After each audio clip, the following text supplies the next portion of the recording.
This is the latest entrant in the growing ranks of affordable EVs, or potentially anyway, because this is the Chery Omoda E5, and it's the Chinese brand's upcoming electric SUV.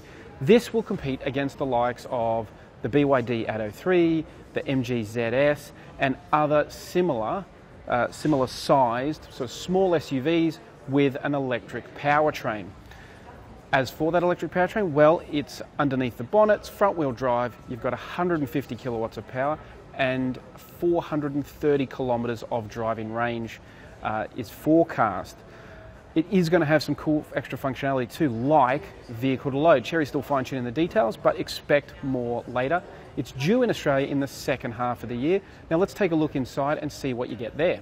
Jumping inside, Chery calls the styling of the E5 as avant-garde, and certainly it's a very well-presented vehicle. You've got a totally different center console from the rest of the Omoda range, so you've got plenty of good storage stuff, and the overall materials look quite good, although I will say this car and now, the steering wheel does feel a bit cheap and plasticky. I haven't actually felt a steering wheel like this in a long time. It's been years since I felt a steering wheel made out of this kind of rubber effect. But overall, I'd say the appearance and the presentation is quite impressive. And so, again, depending on where the price is, it'll determine exactly the value equation. But overall, it's a strong first impression.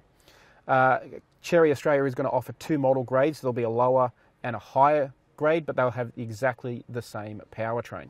Now, as for exactly how affordable this will be, well, we don't know because Chery hasn't confirmed pricing. That will come closer to its launch, like I say, which is in the second half of the year, but expect it to be somewhere in that mid to high 40s to low 50s range to make sure it's competitive with the likes of the BYD Atto 3 and the MG ZS. But if you want to know more, remember to stay tuned to carsguide.com.au for all the latest news and reviews.